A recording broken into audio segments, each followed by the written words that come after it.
For advertisement, call 8125893028. Our Gmail maxtvtelugu@gmail.com. Hi hello నమస్తే welcome to Max TV నేను మీ శ్రావ్స్. ఈరోజు మనతో పాటు ఉన్నారు ayurvedic specialist and family coach doctor Anu Chowdary గారు. నమస్తే మేడం. నమస్తే అమ్మా. మేడం, ఈరోజు మనం మాట్లాడబోయే టాపిక్ సోరియాసిస్. అసలు సోరియాసిస్ అంటే ఏంటి మేడం? అసలు ఈ ప్రాబ్లం వచ్చే ముందు మనకి ఏమైనా సైన్స్ అండ్ సిమ్టమ్స్ కనిపిస్తాయా మేడం? ఓకే, సోరియాసిస్ అంటే ఇది ఒక ఆటో ఇమ్యూన్ డిసీజ్. ఏంటంటే ఎప్పుడైతే మన బాడీలో ఇమ్యూనిటీ పవర్ తగ్గిపోతుందో అప్పుడు బయటపడుతుంది. ఇది కొంతమందికి వంశపారంపర్యంగా వస్తుంది.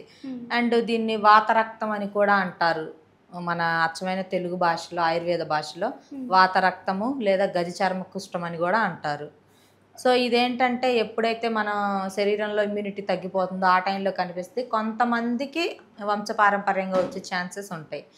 అండ్ ఇది వచ్చినప్పుడు వీళ్ళకి ఎలా ఉంటుంది అంటే లైక్ చిన్న గుల్లల్లా వస్తుంది. ఫస్ట్ స్టార్టింగ్ ఎక్కడో మన బాడీ పైన అక్కడక్కడ వచ్చిన తర్వాత ఏమవుతుంది అంటే తగ్గిపోతుంది స్టార్టింగ్. అండ్ ఆఫ్టర్ తగ్గిపోయిన తర్వాత మళ్ళీ అగైన్ రిపీట్ అవుతూ ఉంటుంది. రిపీట్ అయినప్పుడు ఎలా ఉంటుందంటే లైక్ చేప పులుసులో పొట్టు ఎలా ఉంటుందో ఆ విధంగా అలా పొట్టులాగా మనకి రింగ్ వామ్స్ అనేవి వింటుంటాము. సో తామర గజ్జి అని అట్లా రెడ్గా ఇంత ₹10 బిల్ల అంత మచ్చల్లాగా పడిపోతాయి. సో అంత అలా తయారైన తర్వాత ఉండే కొద్దీ టోటల్ బాడీ మొత్తం స్ప్రెడ్ అయ్యి పొట్టు రాలుతూ ఉంటుంది. ఈ సోరియాసిస్ లక్షణం ఏంటి అంటే పొట్టు రాలడం అండ్ పక్క ఎక్కడైతే వస్తుందో అక్కడ మళ్ళీ తగ్గిపోయి మళ్ళీ అక్కడ మాడిపోయినట్టుగా అయిపోద్ది. నెక్స్ట్ అక్కడ నుంచి మినిమం ఒక 2-3 ఫింగర్స్ గ్యాప్లో వేరే చోట వస్తుంది. మళ్ళీ ఆనుకొని పక్కకి స్ప్రెడ్ అవ్వదు. సో అలా ఉంటుంది ఇది. అండ్ ఇది వచ్చిన వాళ్ళకి ఏంటంటే కొంతమందికి తలలో వస్తుంది. దాన్ని స్కాల్ప్ సోరియాసిస్ అంటారు. వీళ్ళు ఏంటంటే షోల్డర్స్ పైన కానీ ఇంకా డాండ్రఫ్లా ఎప్పుడు పొట్టుగా రాలిపోతూ ఉంటుంది. వీళ్ళు కొంచెం కూడా లైక్ సోషల్ డిస్టర్బెన్సెస్ అనేవి వీళ్ళకి ఎక్కువగా ఉంటుంటాయి. లైక్ బయటికి ఏదన్నా వెళ్ళాలనుకుంటారు శ్రావ్య.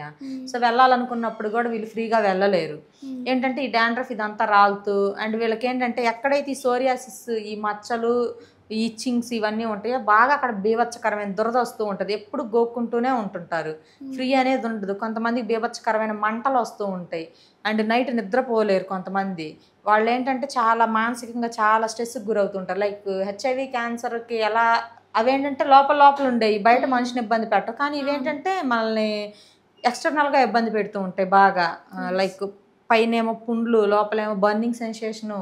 వాళ్ళు ఏ ఫుడ్ తినాలన్నా కూడా ఈజీగా తినలేరు. చాలా ఆందోళనకరంగా ఉంటుంది సోరియాసిస్ ఉన్న వాళ్ళ పరిస్థితి. ఏంటంటే కొంతమందికి నెయిల్స్ మీద వస్తూ ఉంటుంది. ఏంటంటే ఈ నెయిల్స్ అన్నీ కూడా పొడిగా రాలిపోతూ ఉంటుంటాయి. అండ్ కొంతమందికి లైక్ ఇక్కడ నెక్ దగ్గర నుంచి వీపు భాగం వరకు వస్తూ ఉంటుంది. కొంతమంది కింద పాదాల దగ్గర నుంచి మోకాల వరకు వస్తూ ఉంటుంది. కొంతమందికి ఓన్లీ ఇక్కడ చెస్ట్ భాగం దగ్గర నుంచి హ్యాండ్స్ వరకు స్ప్రెడ్ అవుతుంది. ఒక్కొక్కరికి ఒక్కొక్క విధంగా వస్తుంది ఇది. సో ఇదేంటంటే వచ్చినప్పుడు కొంచెం తేలికపాటి ఆహారం తీసుకోవడం, తినకూడని పదార్థాలను అవాయిడ్ చేసి పథ్యం అనేది ఉంటే సోరియాసిస్ని 100% క్యూర్ చేసుకోవచ్చు న్యాచురల్లీ.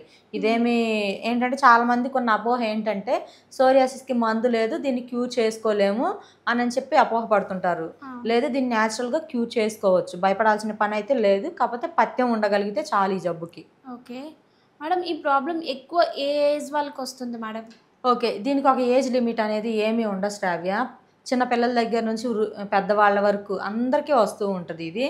కాకపోతే ఇదేంటంటే like polluted food, polluted water polluted ఏరియాలో ఉండే వాళ్ళకి, లైక్ పొల్యూటెడ్ ఫుడ్ వాటర్ తీసుకునే వాళ్ళకి ఇది అనేది ఇంకా ఎక్కువగా స్ప్రెడ్ అవుతూ ఉంటుంది. ఇది ఏంటంటే అంటువ్యాధి కొంతమందికి అని చెప్పాను కదా, వంశపారంపర్యంగా వస్తుందని. ఈ పొల్యూషన్ ఉన్న ఏరియాలో ఏంటంటే ఇది ఇంకా స్ప్రెడ్ అయ్యి అదనేది పూర్తిగా తగ్గిపోదు. వీళ్ళు చర్మం కూడా డ్రై అవ్వకుండా ఎప్పుడు కొంచెం తేమ ఉండేలా చూసుకోవాలి. లైక్ కొంచెం కోకోనట్ ఆయిల్ అప్లై చేసుకోవడం, వేప నూనె అలాంటివి అప్లై చేసుకోవడం అలా ఉంటూ ఉండాలి. ఎప్పుడైతే శరీరం డ్రై అయిపోయినట్టుగా అయిపోద్దో అదనేది ఇంకా ఎక్కువ స్ప్రెడ్ అయిపోయింది. మేడం, ఇప్పుడు ఇందాక మీరు చెప్పారు పథ్యం ఉండాలి అన్నారు కదా, ఎలాంటి పథ్యం వాళ్ళు పాటించాలి మేడం? ఓకే, ఫస్ట్ దీన్ని నేనేం చెప్పానంటే స్టార్టింగ్ వీడియోలో దీన్ని వాతరక్తం అని కూడా అని అంటారు అని చెప్పా. అంటే ఏంటంటే మన రక్తంలో వాతం ఉన్నా కూడా ఈ జబ్బు అనేది ఇంకా పెరిగిపోద్ది. అలాంటప్పుడు మనం వాతాన్ని తగ్గించుకోవాలి. వాతం తగ్గించుకోవాలంటే మనం ఏం చేయాలి?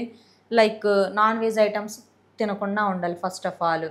అండ్ చింతపండు, ఉప్పు, కారం ఈ మూడింటిని కూడా మనం లిమిటెడ్గా తినాలి, ఒక పద్ధతిగా ఒక క్రమ పద్ధతిలో తీసుకోవాలి, ఎక్కువ ఎక్కువ ఎక్కువ తినకుండా. అండ్ చింతపండు ప్లేస్లో కూడా నిమ్మకాయ తీసుకోవడం చాలా శ్రేష్టం ఇంకా. సో రెగ్యులర్గా ఒక లెమన్ స్లైస్ తీసుకుంటే నో ప్రాబ్లం, కానీ రెగ్యులర్లీ మనం ఇంత చింతపండు తింటే కూడా ఈ వ్యాధి గుణం అనేది ఇంకా పెరుగుద్ది. సో అందుకని చెప్పి మనం చింతపండు అనేది అవాయిడ్ చేసుకోవాలి. క్యాబేజ్, క్యాలీఫ్లవర్ కూడా దీనికి మానేయాలి ఫస్ట్ ఆఫ్ ఆల్. అండ్ శనగపిండి, శనగ విత్తనాలు అని ఐడియా ఉంటే ఉంటారు, పల్లీలు. సో లైక్ మనం పకోడా, బజ్జీస్ అని చేసుకుంటూ ఉంటాము. సో శనగపిండిని కానీ, శనగ విత్తనాలను కానీ, అండ్ శనగ నూనెను కానీ, ఈ ఈ శనగకు సంబంధించిన ఏటిని కూడా మనం వాడుకోకూడదు తినే ఆహారంలోకి. అండ్ లైక్ పొద్దుతిరుగుడు నూనె అంటారు చూడండి, సన్ఫ్లవర్ ఆయిల్, అది కూడా వాడుకోకూడదు. దీనికి ఏంటంటే ఒక స్పూన్ నెయ్యితో చేసుకొని తినండి, ఇది అనేది స్ప్రెడ్ అవ్వదు. ఓకే. అండ్ కొంచెం మీకు బలంగా కూడా ఉంటుంది ఈ జబ్బు ఉన్న వాళ్ళకి. అండ్ వంకాయ, గోంగూర ఇవి కూడా తినకూడదు. సో ఇవన్నీ కనుక కొంచెం మైదా ఇవన్నీ కూడా మానేసి తేలికపాటిగా డైజెషన్ అయ్యే ఫుడ్ తీసుకుంటే సోరియాసిస్ అనేది ఫుడ్ ద్వారా క్యూర్ చేసుకోవచ్చు. మునగాకు ఇలాంటివి తింటే ఇంకా ఆరోగ్యంగా ఉంటారు వీళ్ళు. మేడం ఫ్రూట్స్లో కూడా ఏమైనా ఫ్రూట్స్ తీసుకోవచ్చా? యా, ఫ్రూట్స్లోకి వచ్చేసరికి లైక్ వాటర్ మిలాన్ ఇవన్నీ స్కిప్ చేసేయాలి. పీస్ ఇవన్నీ ఉంటాయి కదా, సో ఇవన్నీ కూడా అవాయిడ్ చేసేయాలి. వాటర్ మిలాన్ అండ్ పైనాపిల్ ఇవన్నీ తినకూడదు. ఓకే. నార్మల్గా గ్రేప్స్, పపాయ ఇవి తినండి, నో ప్రాబ్లం. బనానా లిమిటెడ్గా తినాలి.